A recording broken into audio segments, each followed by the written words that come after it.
Welcome to Ramana's EdZone YouTube channel. ఇంకా ఈ ఛానల్ని ఎవరైనా సబ్స్క్రైబ్ చేయకపోతే దయచేసి సబ్స్క్రైబ్ చేసుకోగలరు. మనము ఈ వీడియోలో ఏపీపీఎస్సి గ్రూప్ 2కి సంబంధించి ప్రిలిమ్స్లో భాగంగా ఇండియన్ సొసైటీలో ఉన్నటువంటి మొట్టమొదటి చాప్టర్ అంటే మనకు ఫ్యామిలీ. సో తెలుగులో దీన్ని మనం ఏమంటాము, కుటుంబం అంటాం. సో ఈ కుటుంబం మీద మనము కొన్ని ప్రాక్టీస్ బిట్లను మనము ఎగ్జామినేషన్ పాయింట్ ఆఫ్లో చూద్దాం. ఇక్కడ మనము గమనించినట్లయితే ఫస్ట్ క్వశ్చన్ చూడండి. ఫస్ట్ క్వశ్చన్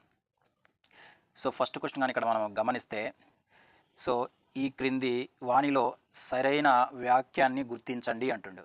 ఫస్ట్ చూడండి ఇక్కడ. ఫ్యామిలీ అనబడే ఆంగ్ల పదము ఫెములస్ అనే రోమన్ పదం నుంచి గ్రహించబడింది. ఎస్, కరెక్ట్ అండి ఇది. మనకు ఫ్యామిలీ అనేది మనకు ఆంగ్ల పదము. ఇది ఎక్కడి నుంచి తీసుకున్నారంటే రోమన్ పదం అయినటువంటి ఫ్యామిలస్ నుంచి తీసుకున్నారు. ఓకే, నెక్స్ట్ చూడండి.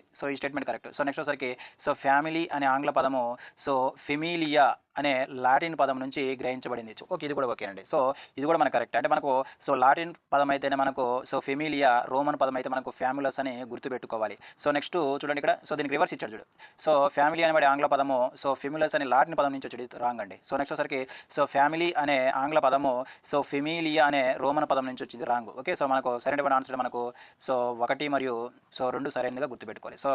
నెక్స్ట్ క్వశ్చన్ మనం ఇక్కడ గమనిస్తే నెక్స్ట్ క్వశ్చన్ చూడండి. రెండో క్వశ్చన్. ఇక్కడ కుటుంబం అనున్నది అంటుండు. ఇక్కడ మనం గమనిస్తే కుటుంబం అని అనున్నది అంటే చూడండి, ఫస్ట్ ఏమన్నాడు, ఇది ఒక ప్రాథమిక సామాజిక సంస్థ. ఎస్, కరెక్ట్ అండి. నెక్స్ట్ వచ్చరికి మనకి ఇక్కడ రెండో చూడండి. ప్రాథమిక సామాజీకరణ సంస్థ. ఇది కూడా కరెక్టే. నెక్స్ట్ వచ్చరికి ప్రాథమిక సమూహం. ఇది కూడా కరెక్టే. సమాజం నాకు ప్రాథమిక యూనిట్ అంటుంది. ఇది కూడా కరెక్టే. మనకు సరైన ఆన్సర్ మనకు సి ఆన్సర్గా మనం గుర్తుపెట్టుకోవాలి. నెక్స్ట్ క్వశ్చన్ కానీ చూస్తే నెక్స్ట్ క్వశ్చన్ ఒకసారి చూద్దాం. సీదా నెక్స్ట్ క్వశ్చన్. సీదా నెక్స్ట్ క్వశ్చన్ ఒకసారి మనం గమనిస్తే కుటుంబాన్ని చూడండి ఏమంటున్నాడు చూడండి ఇక్కడ. కుటుంబంను ఎందువలన ప్రాథమిక సామాజిక సంస్థగా పరిగణిస్తారు అంటే మనం ఇప్పుడే చెప్పుకున్నాం. మనము కుటుంబాన్ని ఎలా పిలుస్తాం మనము ప్రాథమిక సామాజిక సంస్థగా పరిగణిస్తారని మనం చదివాం. అయితే ఇక్కడ మనకు ఎందుకు దీనిసరికి ఎందుకు మనం కుటుంబాన్ని ప్రాథమిక సామాజిక సంస్థగా పరిగణిస్తారు అంటే చూద్దాం. ఫస్ట్ ఏమి చూడండి. ఇది వ్యక్తుల యొక్క ప్రాథమిక అవసరాలను తీరుస్తుంది. ఎస్, కరెక్టే. నెక్స్ట్ వచ్చరికి వ్యక్తుల యొక్క ప్రాథమిక సామాజికీకరణకు కారణమవుతుంది. అంటే మనము సామాజీకరణం అంటే మనకేంది, నేర్చుకోవడం అంటే సమాజం నుంచి మనము నేర్చుకోవడం అనమాట. ఇది కూడా కరెక్ట్. నెక్స్ట్ వచ్చరికి కుటుంబ సభ్యుల మధ్య పరస్పర ఆధారితం అనున్నది అధికంగా ఉంటుంది. Yes, correct. నెక్స్ట్ వచ్చరికి అన్ని సామాజిక సంస్థల కంటే దీని యందు మన అనే భావన అధికంగా ఉంటుంది. చాలా ఇంపార్టెంట్ అండి. మన గతంలో బిట్టడిగాడండి దీని మీద. అంటే మన అనే భావన ఏ సామాజిక సంస్థలో ఎక్కువగా ఉంటుందంటే ఎక్కడ మనకు ఫ్యామిలీ అని గుర్తుపెట్టుకోవాలి. చాలా ఇంపార్టెంట్. అంటే ఇక్కడ ఇచ్చినటువంటి స్టేట్మెంట్ అన్ని కూడా ఏంటిది, సరైనవి. అంటే మనకు ఆన్సర్ ఏమవుతుంది, సి అనేది సరైనదిగా మనం గుర్తుపెట్టుకోవాలి. నెక్స్ట్ క్వశ్చన్ మనం ఇక్కడ గమనిస్తే నెక్స్ట్ క్వశ్చన్ చూడండి. ఇక్కడ మనం చెప్పుకున్నాం. ఇక్కడ మనం చెప్పుకున్నాం ఫెమిలియా. ఈ ఫెమిలియా అనే వర్డ్ ఏంటి మనకు ఇక్కడ. ఫెమిలియా అనే వర్డ్ వచ్చరికి మనకి ఏంటంటే ఇది ఒక లాటిన్ పదం. లాటిన్ పదం ఇప్పుడే మనం ఫస్ట్ క్వశ్చన్ డిస్కస్ చేసుకున్నాం. ఫెమిలియా అనేది ఏంటంటే ఒక లాటిన్ పదం. అయితే దీని యొక్క అర్థం ఏంటిదని అడుగుతున్నాడు. దీని యొక్క అర్థం ఏంటంటే మనకి ఇక్కడ బానిసలు అదేవిధంగా సేవకులు అని గుర్తుపెట్టుకోవాలి. అంటే మనకు ఫెమిలియా అనే లాటిన్ పదం యొక్క అర్థం ఏంటంటే మనకు బానిసలు సేవకులతో కూడినటువంటి కుటుంబము. అంటే మనకు ఆన్సర్ ఏమవుతుంది మనకు 1, 2, 3 సరైనదిగా మనం గుర్తుపెట్టుకోవాలి. నెక్స్ట్ క్వశ్చన్ కానీ ఇక్కడ మనం గమనిస్తే నెక్స్ట్ క్వశ్చన్ చూడండి. ఒకసారి ఫిఫ్త్ క్వశ్చన్ చూద్దాం. ఇక్కడ ఫిఫ్త్ క్వశ్చన్ కానీ మనం అబ్జర్వ్ చేస్తే ఏమడుగుతున్నాడు ఫిఫ్త్ క్వశ్చన్ చూడంటే, ఇప్పుడు మనకు ఫెమిలియా అనేది లాటిన్ వర్డ్. ఇక్కడ మనకు ఫెములస్ అనే పదానికి గల అర్థం ఏంటిది. ఈ ఫెములస్ ఏ పదం ఇది, రోమన్ పదము. రోమన్ పదము. అయితే ఈ ఫెములస్ అనగానే మనకు సేవకులను గుర్తుపెట్టుకోవాలి. ఫెమిలీ అంటే బానిసలు సేవకులతో కూడినటువంటి కుటుంబం అయితే ఫ్యామిలస్ అనే రోమన్ పదానికి అర్థం ఏంటంటే కేవలము సేవకులను గుర్తుపెట్టుకోవాలి. మనకు సరైనటువంటి ఆన్సర్ ఏంటి, మనకు సరైనటువంటి ఆన్సర్ ఏంటంటే మనకి ఇక్కడ కేవలం 2 మాత్రమే సరైనదని గుర్తుపెట్టుకోలేండి. ఓకే, నెక్స్ట్ క్వశ్చన్ మనం ఇక్కడ గమనిద్దాం చూడండి. ఏ శాస్త్రవేత్త యొక్క నిర్వచనాన్ని కుటుంబానికి సంబంధించినటువంటి సమగ్ర నిర్వచనంగా భావిస్తారు. ఇవి చాలా ఇంపార్టెంట్ మనకు. మనము ఇండియన్ సొసైటీలో ఏ టాపిక్ తీసుకున్నా వాటి సంబంధించిన ప్రముఖ నిర్వచనాలు ఉంటాయి. అంటే ఒక్కొక్క వ్యక్తి ఒక్కొక్క ప్రముఖ సామాజికవేత్త వచ్చేసరికి వివిధ డెఫినేషన్స్ ఇవ్వడం జరుగుతుంది. ఆ డెఫినేషన్స్ మనకు ఎగ్జామినేషన్ పాయింట్ ఆఫ్ లో రావడానికి ఎక్కువ అవకాశం ఉంటుంది. ఇక్కడ ఏమన్నా చూడండి. ఏ శాస్త్రవేత్త యొక్క నిర్వచనాన్ని కుటుంబానికి సంబంధించిన సమగ్ర నిర్వచనంగా భావిస్తారు అంటే మనకు ఎడ్మండ్ లిచ్ గా మనం గుర్తుపెట్టుకోలేరండి. ఎడ్మండ్ లిచ్ ఇచ్చినటువంటి డెఫినేషన్ మనకు కుటుంబానికి సమగ్ర నిర్వచనంగా అందరూ భావిస్తారని గుర్తుపెట్టుకోండి. ఓకే, నెక్స్ట్ క్వశ్చన్ మనకు చాలా ఇంపార్టెంట్. ఇక్కడ నెక్స్ట్ క్వశ్చన్ మనం ఇక్కడ గమనిస్తే ఏమంటున్నాడు. నెక్స్ట్ క్వశ్చన్ చూడండి ఇక్కడ. నెక్స్ట్ క్వశ్చన్ ఒకసారి మనం గమనిస్తే సో సెవెంత్ క్వశ్చన్ చూడండి. ఇక్కడ సెవెంత్ క్వశ్చన్ ఏమంటే కుటుంబ త్రికోణాన్ని, సో కుటుంబ త్రికోణాన్ని ఇక్కడ మనము గమనిద్దాం చూడండి. ఇక్కడ సో కుటుంబ త్రికోణాన్ని పేర్కొన్న శాస్త్రవేత్త ఎవరు అంటుండు. సో మనకి ఇక్కడ ఎవరంటే మనకు రేమండ్ ఫర్త్, చాలా చాలా ఇంపార్టెంట్. సో ఇతను ఏం చెప్పాడంటే సో కుటుంబ త్రికోణాన్ని పేర్కొన్న శాస్త్రవేత్త ఎవరు మనకు రేమండ్ ఫెర్త్ గుర్తుపెట్టి మనకి ఏం చేశాడంటే ఈ కుటుంబాన్ని ఒక త్రిభుజాకారం పద్ధతిలో ఇతను చేశాడు. ఇక్కడ ఎవరుంటారు మనకు సో భర్త, సో నెక్స్ట్ ఎవరు మనకి ఇక్కడ భార్య, వీరి నుంచి వచ్చిన వారే మనకి ఏంటంటే సంతానం. సో ఇతను ఏం చెప్పాడంటే సో భర్త భార్య నుంచి వచ్చిన సంతానమే కుటుంబంగానే కుటుంబం అని, సో కుటుంబాన్ని ఒక త్రికోణ రూపంలో సో త్రికోణ రూపం ఇచ్చినటువంటి వ్యక్తి ఎవరంటే మనకు సో రేమండ్ ఫర్త్ అని గుర్తుపెట్టుకోవాలి. ఓకేనా. సో నెక్స్ట్ క్వశ్చన్ కానీ మనం ఇక్కడ గమనిస్తే చూడండి, కుటుంబానికి ఉండవలసినటువంటి 4 ప్రమాణాలను పేర్కొన్నవారు ఎవరు. సో 4 ప్రమాణాలను పేర్కొన్నవారు అంటే మనకు స్టీవెన్సన్, ఎవరంటే మనకు స్టీవెన్సన్ గా గుర్తుపెట్టుకోవాలి. సో నెక్స్ట్ క్వశ్చన్ మనం గమనిస్తే సో కుటుంబానికి 8 ముఖ్యమైనటువంటి లక్షణాలు తెలిపిన వారు ఎవరు అంటాడు. సో కుటుంబానికి ఎన్ని లక్షణాలు, 8 ముఖ్యమైన లక్షణాలు తెలిపిన వారు అంటే మనకు సో మైకెవర్ అండ్ ఫేజ్, ఎవరంటే మనకు సో మైకవర్ అండ్ ఫేజ్ గా గుర్తుపెట్టుకోవాలి. నెక్స్ట్ క్వశ్చన్ గమనిస్తే కుటుంబానికి సంబంధించినటువంటి ఈ క్రింది అంశాలను జతపరచండి అంటుండు. చాలా చాలా ఇంపార్టెంట్ అండి. సో ఇటువంటి క్వశ్చన్ మనకు చాలా చాలా ఇంపార్టెంట్. సో ఒకవైపు ఏమి ఇచ్చాడంటే మనకు సో కుటుంబానికి సంబంధించినటువంటి చూడండి, కుటుంబానికి సంబంధించిన ఈ క్రింది అంశాలను జతపరచండి అంటుండు. అంటే మనకి ఏంటంటే మనకు అంటే కుటుంబానికి 4 ప్రకార్యాలు, అదేవిధంగా 6 ముఖ్యమైన విధులు ఉన్నాయని, అదేవిధంగా 8 ముఖ్యమైన లక్షణాలు ఉన్నాయని, అదేవిధంగా 4 ప్రమాణాలు ఉన్నాయని ఎవరు ప్రతిపాదించారు అడుగుతున్నారండి. ఓకే, ఒకవైపు ఏమో సో కుటుంబానికి సంబంధించిన అంశాలు, అదేవిధంగా మరొక వైపు ఈ అంశాలకు సంబంధించినటువంటి శాస్త్రవేత్తల పేర్లు ఇవ్వడం జరిగింది. ఇలాంటి క్వశ్చన్స్ మనకు రావడానికి అవకాశం ఉంది. కాబట్టి ఇక్కడ మనం గమనిస్తే సో 4 ప్రకార్యాలు, సో ప్రకార్యాలు అంటే మనకు సో ఉపయోగాలు, సో దీని గురించి చెప్పిన వ్యక్తి ఎవరంటే మనకు రీడ్ గా మనం గుర్తుపెట్టుకోవాలి. అదేవిధంగా మనకు 6 ముఖ్యమైన విధులు, అంటే కుటుంబానికి సంబంధించినటువంటి 6 ముఖ్యమైన విధులు ఎవరు ఇచ్చారంటే మనకు అక్కుబర్న్ అండ్ నిమ్కాఫ్ గా గుర్తుపెట్టుకోవాలి. అదేవిధంగా మనకి ఇక్కడ 8 ముఖ్యమైన లక్షణాలు, అంటే కుటుంబానికి ఉన్నటువంటి 8 ముఖ్యమైన లక్షణాలు ఎవరు చెప్పారంటే మనం ఇప్పుడే చెప్పుకున్నాం, మరి మైకవర్ అండ్ ఫేజ్ గా మనం గుర్తుపెట్టుకోవాలి. నెక్స్ట్ సో 4 ప్రమాణాలు, అంటే కుటుంబానికి 4 ప్రమాణాలు చెప్పిన వ్యక్తి ఎవరంటే మనకు స్టీఫెన్సన్. అంటే మనకి ఏమవుతుంది ABCD అనేది ఆన్సర్ అవుతుందని మనం గుర్తుపెట్టుకోవాలి. మనకు ఆన్సర్ ఫస్ట్ది. సో నెక్స్ట్ క్వశ్చన్ కానీ సో గమనిస్తే సో నెక్స్ట్ క్వశ్చన్ చూడండి. ఇక్కడ నెక్స్ట్ క్వశ్చన్ ఏమంటున్నాడంటే సో ఒక తెగ ఇచ్చాడండి. అంటే మనకు హిమాలయాల్లో ఉన్నటువంటి కాసాలను ఈ క్రింది వాణిలో దేనికి ఉదాహరణగా పరిగణించవచ్చు అంటున్నాడు. చాలా చాలా ఇంపార్టెంట్ అండి. సో ఇక్కడ ఏంటంటే అంటే మనకి ఇక్కడ ఈ హిమాలయ ప్రాంతాల్లో ఉన్నటువంటి కాసాలలో కనిపించేటటువంటి కుటుంబం ఏ విధంగా ఉంటుందో అడుగుతున్నాడు. ఏంటి మనకు సో బహుభర్తత్వ కుటుంబం. ఎస్ కరెక్ట్ అండి. సో అంటే బహుభర్తత్వ కుటుంబం అంటే ఇక్కడ ఉన్నటువంటి అంటే ఈ గిరిజన తెగలు ఉన్నటువంటి స్త్రీలు సో ఇద్దరు అంటే ఒకరికంటే ఎక్కువ మంది పురుషులను వివాహం చేసుకుంటారు. సో అంటే ఇక్కడ మన దీనికి ఏంటంటే ఎక్కడైతే మనకు బహుభర్తత్వం ఉంటుందో అక్కడ ఖచ్చితంగా ఏముంటుంది, మనకు మాతృస్వామ్య కుటుంబం ఉంటుంది. సో అదేవిధంగా అక్కడ ఏముంటుందంటే పతిస్థానిక కుటుంబం కూడా ఉంటుంది. అదేవిధంగా అక్కడ మాతృవంశీయ కుటుంబం ఉంటుంది. అంటే సో ఇక్కడ ఏ కుటుంబం చూసుకుని ఇక్కడ ఎవరు డామినేట్ ఉంటుందో, ఎవరంటే మనకు మాతృత్వం. అంటే ఇక్కడ మనం బాగా గమనించవలసిన విషయం ఏంటంటే ఈ 4 రకాల కుటుంబాలలో ఎవరి యొక్క డామినేట్ ఉంటుందంటే మనకు స్త్రీ యొక్క డామినేట్ ఉంటుందని గుర్తుపెట్టుకోవాలి. అంటే మనకి ఇక్కడ ఈ కాసాలలో కనిపించేవి 4 కనిపిస్తాయి. కాబట్టి మనకు ఆన్సర్ ఏమవుతుంది ఒకసారి మనం గమనిస్తే ఆప్షన్ చూడండి. ఆన్సర్ వచ్చరికి 4 అంటే మనకు ఏమవుతుంది, మనకు 1 2 3 4 అంటే ఆప్షన్ సి అవుతుందని గుర్తుపెట్టుకోవాలి. ఓకేనా, చాలా చాలా ఇంపార్టెంట్ అండి. సో నెక్స్ట్ క్వశ్చన్ కానీ ఇక్కడ గమనిస్తే సో పారిశ్రామికీకరణ మరియు నగరీకరణ ఫలితంగా ఏ రకమైనటువంటి కుటుంబాలు అధికంగా ఏర్పడే అవకాశం కలదు. చాలా చాలా ఇంపార్టెంట్. ఇప్పుడు మనం చదువుతాం ఇక్కడ జాయింట్ ఫ్యామిలీస్ అంటాం. ఏమంటాం మనము జాయింట్ ఫ్యామిలీస్.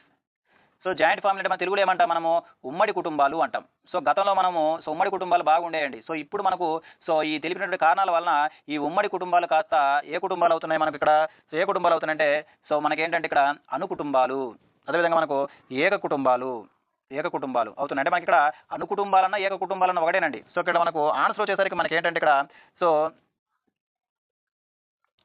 ఇక్కడ మనకు అణు కుటుంబాలు అంటే మనకు సో ఈ పారిశ్రామికీకరణ అవ్వచ్చు, అదేవిధంగా సో నగరీకరణ ఫలితంగా సో మనకి ఏమవుతుంది ఉమ్మడి కుటుంబాలు కాస్త బాగా విడిపోతున్నాయని మనం గుర్తుపెట్టాలి. అయితే ఇక్కడ మనకు సరైన ఆన్సర్ ఏంటంటే మనకు నూతన స్థానిక కుటుంబాలు. అంటే మనకు ఇక్కడ ఎప్పుడైతే మనము ఇక్కడ ఇండస్ట్రియలైజేషన్ అదేవిధంగా అభివృద్ధి చెందిందో వలసలు పెరుగుతాయండి. సో వలసలు పెరుగుతాయి. సో ఎప్పుడైతే వలసలు పెరుగుతాయో మనకు నూతన స్థానిక కుటుంబాలు ఏర్పడతాయని గుర్తుపెట్టుకోవాలి. మనకి ఇక్కడ సరైన ఆన్సర్ మనకు నూతన స్థానిక కుటుంబాలుగా గుర్తుపెట్టుకోవాలి. ఓకేనా. సో నెక్స్ట్ క్వశ్చన్ మనం ఇక్కడ గమనిస్తే ప్రస్తుతం భారతదేశంలో 5 రకాల కుటుంబాలు ఉన్నాయని తెలిపిన వారు ఎవరు అంటారు ప్రస్తుతం.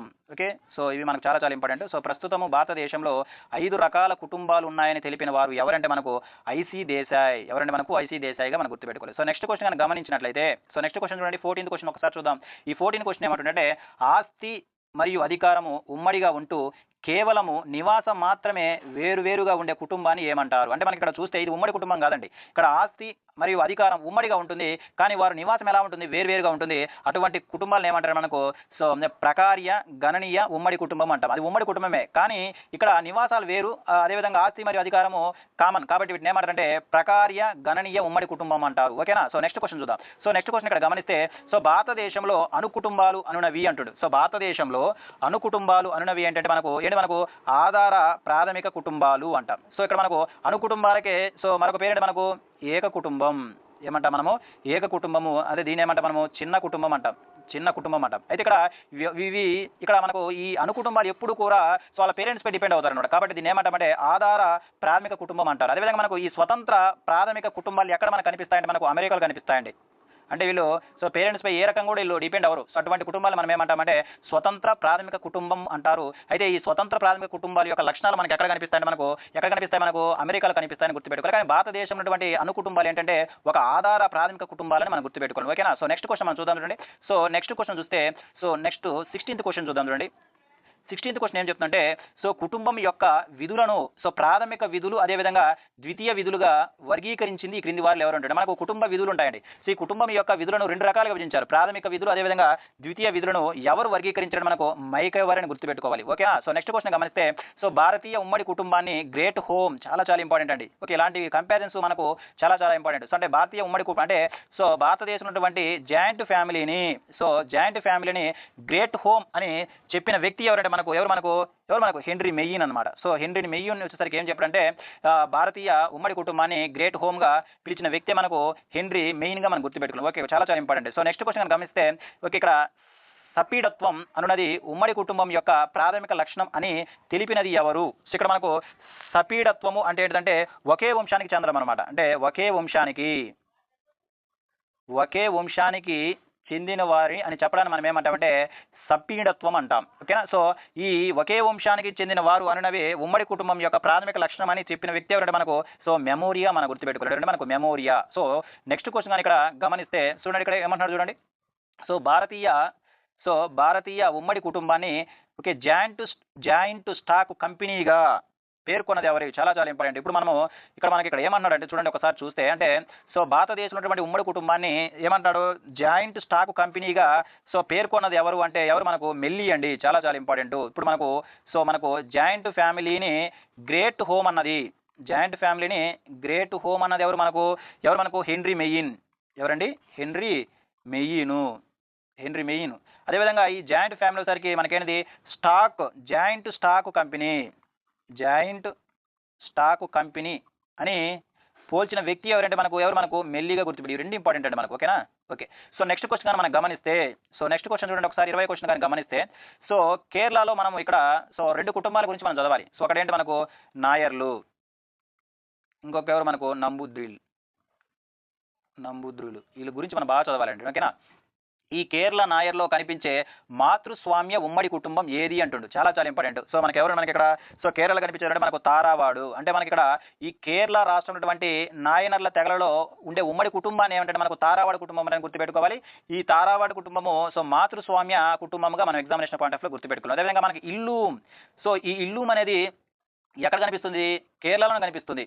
ఎవరంటే సో నంబూద్రి బ్రాహ్మిన్స్లలో కనిపిస్తుంది. అంటే మనకి ఇక్కడ సో నంబూద్రి బ్రాహ్మిన్స్లలో కనిపించేటువంటి ఉమ్మడి కుటుంబం అంటే మనకి ఇల్లూము. అయితే ఈ ఇల్లూము సరికి పితృస్వామ్య కుటుంబం అండి. చాలా ఇంపార్టెంట్. పితృస్వామ్య కుటుంబం అనమాట. అంటే మనకి ఇక్కడ సో నాయనార్లో కనిపించేటటువంటి తారావాడు వచ్చేసరికి సో మాతృస్వామ్య కుటుంబం అయితే సో మనకు సో నంబూద్రి బ్రాహ్మణులు కనిపించేటటువంటి సో మనకి ఇల్లు అనే ఉమ్మడి కుటుంబం ఎటువంటిది అంటే మనకు పితృస్వామ్య వ్యవస్థ కుటుంబంగా మనం గుర్తుపెట్టుకోవాలి. ఓకే, నెక్స్ట్ అడిగాడు చూడండి. సో కేరళలోనే నంబూద్రిలలో కనిపించే పితృస్వామ్య ఉమ్మడి కుటుంబాన్ని ఏమని పిలుస్తాం? మనము ఇల్లు అంటామని గుర్తుపెట్టుకోవాలి. ఏంటంటే మనకు సో ఇల్లు అంటామని గుర్తుపెట్టుకోవాలి. ఓకేనా? సో నెక్స్ట్ క్వశ్చన్ మనం ఇక్కడ గమనిస్తే ఇక్కడ చూడండి. సో నెక్స్ట్ క్వశ్చన్ మనము 22వ క్వశ్చన్ చూద్దాం. సో 22వ క్వశ్చన్ ఏమంటున్నాడంటే ఈ క్రింది వాణిలో సరైన వ్యాఖ్యాను గుర్తించండి అంటుడు. ఈ క్రింది వాణిలో సరైన వ్యాఖ్యాన్ని గుర్తించండి అంటుడు. అంటే మనకి ఏంటంటే ఇక్కడ చూడండి, అంటే ఇక్కడ ఏముంది? మనకు ఉమ్మడి కుటుంబం నందు సో బాలల సామాజీకరణము సరైన దిశలో కొనసాగుతుంది అంటుండు. ఓకేనా? అంటే మనం బాగా గుర్తుపెట్టుకోవాల్సిన విషయం ఏంటంటే అంటే ఉమ్మడి కుటుంబం యొక్క లక్షణాల మీద బిట్ అడిగాడండి. సో మనకు చాలా ఇంపార్టెంట్.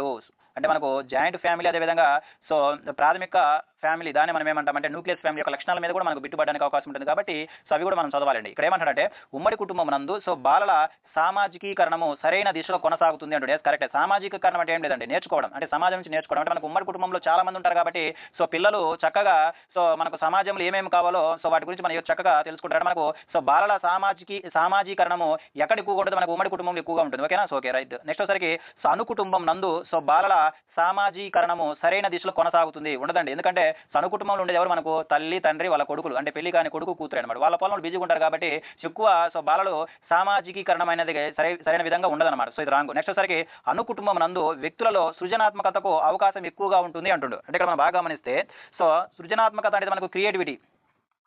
సో క్రియేటివిటీ అంటే మనకి ఇక్కడ గమనిస్తే సో ఉమ్మడి కుటుంబంలో సో ఈ క్రియేటివిటీ అనేది పెద్దగా బయటపడదు. ఎందుకంటే చాలా మంది ఉంటారు, సో ఒకరు అనదొక్కబడతారు కాబట్టి ఉమ్మడి కుటుంబంలో క్రియేటివిటీ తక్కువగా ఉంటుంది. కానీ అనుకుటుంబంలో అంటే న్యూక్లియర్ ఫ్యామిలీలో ఈ క్రియేటివిటీ అనేది ఎక్కువగా ఉంటుంది. కరెక్ట్. నెక్స్ట్ వచ్చరికి ఉమ్మడి కుటుంబం నందు గల వ్యక్తులలో సృజనాత్మకతకు అవకాశం ఎక్కువగా ఉంటుంది, ఇది ఉండదండి. సో కాబట్టి మనకు ఆన్సర్ ఏంటి, మనకు 1, 3 అంటే మనకు ఆన్సర్ బి అనేది కరెక్ట్గా మనం గుర్తుపెట్టుకోవాలి. అంటే ఇది ఏంటంటే ఉమ్మడి కుటుంబం అదేవిధంగా మనకు అనుకుటుంబాల యొక్క లక్షణాలపైన బిట్టుపడుతుంది కాబట్టి ప్రతి ఒక్కరు కూడా ఈ లక్షణాలు కూడా మనం చదవాలండి. సో నెక్స్ట్ క్వశ్చన్ మనం ఇక్కడ గమనిస్తే సో 23వ క్వశ్చన్ చూద్దాం చూడండి ఒకసారి. సో 23వ క్వశ్చన్ ఒకసారి మనం గమనిస్తే చట్టం పైన ఇచ్చాడండి.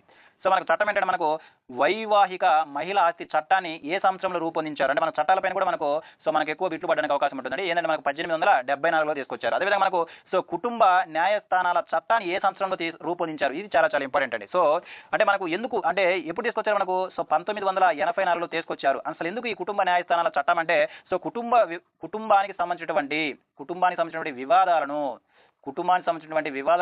సో గోప్యంగా పరిష్కరించటకు సో 1984లో సో కుటుంబ న్యాయస్థానం చట్టాన్ని తీసుకొచ్చారని మనం గుర్తుపెట్టుకోవాలి. ఓకే. సో నెక్స్ట్ క్వశ్చన్ చూడండి. ఇక్కడ నెక్స్ట్ క్వశ్చన్ కానీ మనం ఇక్కడ గమనిస్తే ఈ క్రింది వానిలో ప్రాథమిక కుటుంబం యొక్క పరిమితి ఏమిటి అంటుండు.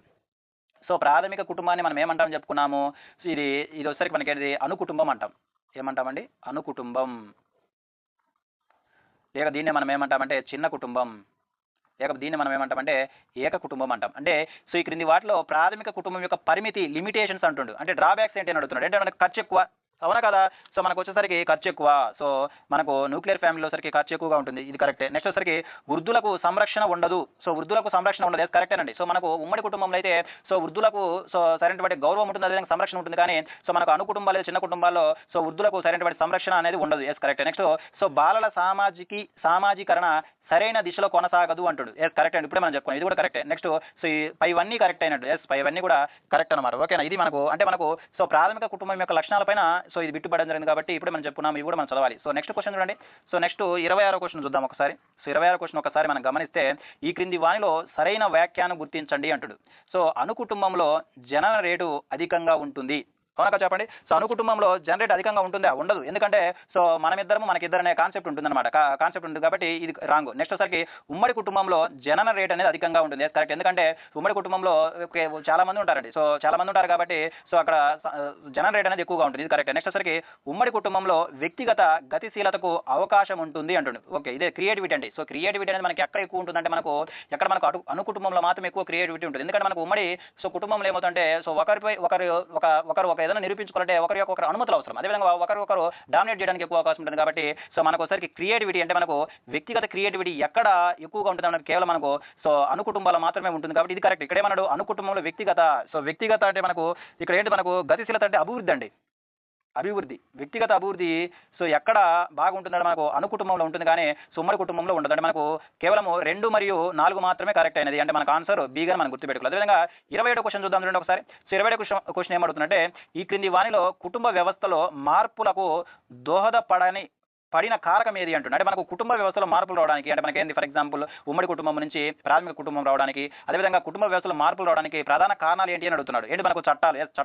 ఈ చట్టాల వల్ల కూడా మనకు కుటుంబ వ్యవస్థలో మార్పులు వస్తున్నాయని గుర్తుపెట్టుకోవాలి. అదేవిధంగా మనకు సంఘ సంస్కరణలు, సో మనకు వచ్చినటువంటి రీఫార్మ్స్ కూడా వన్ ఆఫ్ ది కారణం అవుతుంది. అదేవిధంగా మనకు ఆధునీకరణ, మోడరైజేషన్ కూడా సో మనకు కుటుంబ వ్యవస్థలో సో మార్పుకు దోహదపడే కారణంగా మనం ఎగ్జామినేషన్ పాయింట్ గుర్తుపెట్టాలి. మనకు ఈ పైవన్నీ కూడా మనకు కరెక్ట్ అయినవిగా గుర్తుపెట్టాలి. మనకు ఆన్సర్ ఏమవుతుంది, పైవన్నీ అవుతుంది. నెక్స్ట్ ఒకసారికి ప్రతి స్థానిక కుటుంబంలో సో వంశానుక్రమము ఎవరిని అనుసరిస్తారు? సో మనకు స్థానాన్ని బట్టి కుటుంబాలను సో పతి స్థానిక కుటుంబం అంటాము, అదేవిధంగా పత్ని స్థానిక కుటుంబం అంటాము, అదేవిధంగా మాతుల స్థానిక కుటుంబం అంటాము, అదేవిధంగా నూతన స్థానిక కుటుంబం అంటాము. ఇవన్నీ కూడా మనం తర్వాత డిస్కస్ చేద్దాం. సో అందులో భాగంగా పత్ని స్థానిక కుటుంబంలో వంశానుక్రమము ఎవరిని అనుసరిస్తుంది అంటే పత్ని అంటే మనకు స్త్రీలను అనుసరిస్తుందని గుర్తు. అదేవిధంగా పతి అయితే ఎవరు? మనకు పురుషులు అన్నమాట. ఓకేనా? సో మాతుల స్థానిక అంటే సో మేనమామ అనేది మాతుల స్థానిక. అదేవిధంగా సో మనకు పతి స్థానికలో పురుషులను ఫాలో అవ్వాలి. పతి స్థానిక. సో నెక్స్ట్ వచ్చేసరికి ఇద్దరిని అయితే మనం ఏమంటామంటే సో దాన్ని ఏమంటాం బోత్ బై లోకల్ అనమాట. సో ఇద్దరిని అనుసరిస్తే దాన్ని మనం ఏమంటామంటే సో ద్వై స్థానిక అంటాం. ఓకేనా? ఇది సో మనకి ఇక్కడ సో పత్ని స్థానిక కుటుంబంలో వంశానుక్రమం ఎవరిని అనుసరిస్తుంది, ఫాలో అవుతుంటే మనం కేవలం స్త్రీలను గుర్తుపెట్టుకోవాలి. ఓకేనా? సో నెక్స్ట్ 28వ క్వశ్చన్ కానీ మనం గమనిస్తే ఇక్కడ చూడండి, ఇక్కడ సో 27 క్వశ్చన్ 29 ఇక్కడ ఏమన్నాడంటే ఉమ్మడి కుటుంబం నందు కనీసం ఎన్ని తరాలు, చూడండి ఇక్కడ సో డెఫినేషన్ అడుగుతున్నాడు. ఉమ్మడి కుటుంబం నందు కనీసం ఎన్ని తరాలు ఉమ్మడి నివాసాన్ని కలిగి ఉంటాయంటే అట్లీస్ట్ మనకు 3 అంటే 3 లేదా అంతకన్నా ఎక్కువ తరాలు సో ఉన్నటువంటి కుటుంబాన్ని మనం ఏమంటామంటే ఉమ్మడి కుటుంబం అంటామని మనం గుర్తుపెట్టుకోవాలి. అదేవిధంగా సో మన కాన్సెప్ట్ మనకు 3గా గుర్తుపెట్టు. నెక్స్ట్ చిట్ట చివరి క్వశ్చన్ చూద్దాం. చూడండి ఇక్కడ మనకు చిట్ట చివరి క్వశ్చన్ ఏంటంటే కుటుంబం అన్నది అంటుండు. అంటే కుటుంబం అనున్నది అంటుండు. వాడు ఏంటంటే స్వచ్ఛంద సమూహం అంటే సో మనకు అవసరం ఉన్నప్పుడు రావచ్చు, అవసరం లేనప్పుడు పోవచ్చు అనమాట. దాన్ని మనం ఏమంటే స్వచ్ఛంద సమూహం అంటాం. ఈ స్వచ్ఛంద సమూహమా కాదు, మనకు బై బర్త్తోనే మనకు ఒకసారికి కుటుంబాల్లోకి మనం వెళ్ళిపోతాం అనమాట. అంటే నెక్స్ట్ స్వచ్ఛంద సమూహం కానిది అంటాడు. ఎస్ కరెక్టే. సో నెక్స్ట్ వచ్చరికి సమృత సమూహం అంటే ఒకసారికి ఇదేంటంటే మనకు సో ఇక్కడ ఒకసారికి క్లోజ్డ్ బౌండరీ అంటాం. అంటే ఎవరిని పడితే వాళ్ళు మనము కుటుంబం అంటామా? సో కుటుంబం కలంటే ఏముండాలి? మనకు రక్త సంబంధమైన ఉండాలి, లేకపోతే సో వివాహ సంబంధమైన ఉండాలి, అదేవిధంగా మనకి ఏంటిది దత్తత సంబంధమైన ఉండాలి. అంటే మనకు సో రక్త సంబంధం ద్వారా, వివాహ సంబంధం ద్వారా, అదేవిధంగా దత్తత ద్వారా మాత్రమే మనము సో కుటుంబ సభ్యులు అవుతాం కాబట్టి దీని ఏమంటాం మనము క్లోజ్డ్ సో క్లోజ్డ్ సిస్టమ్గా మనం చెప్పుకుంటాం. అంటే మనకి ఏమవుతుంది? సంవృత సమూహంగా మనం చెప్పుకుంటాం అన్నమాట. క్లోజ్డ్ గ్రూప్గా చెప్పుకుంటాం. సో వివృత సమూహం అంటే ఈ ఓపెన్ అనమాట. అంటే ఎవరు పడితే వాళ్ళు ఏమవుతారు? మనకు కుటుంబ సభ్యులు అవుతారా? కారు. కాబట్టి ఇది ఆన్సర్ రాంగ్. అంటే మనకు ఇక్కడ ఏంటంటే కుటుంబం అనేది స్వచ్ఛందం కాని సమూహం. అంటే అంటే స్వచ్ఛందంగా అంటే ఎప్పుడు కావాలంటే అప్పుడు బయటికి పోయేది, అదేవిధంగా బయటకు వచ్చేది కాదండి. అంటే మనం బై బర్త్ ద్వారా మనం కుటుంబంలోకి వచ్చేస్తాం కాబట్టి ఇది స్వచ్ఛందం కాని సమూహం. అదేవిధంగా ఇది ఒక సంవృత సమూహం. అంటే మనకు ఆన్సర్ ఏమవుతుంది? మనకు చెప్పండి 2 మరియు 3 అనేది సరైనదిగా మనం గుర్తుపెట్టుకోవాలి. ఇది మనకు సో ఇండియన్ సొసైటీకి సంబంధించి మొట్టమొదటి చాప్టర్ అయినటువంటి ఫ్యామిలీ మీద కొన్ని ప్రాక్టీస్ బిట్స్. సో వచ్చే వీడియోలో మరొక టాపిక్ అయినటువంటి వివాహం మీద మనము సో ఎగ్జామినేషన్ పాయింట్ ఆఫ్ లో మనము బిట్స్ను ప్రాక్టీస్ చేద్దాం. ఇంతవరకు చూసినందుకు ధన్యవాదాలు.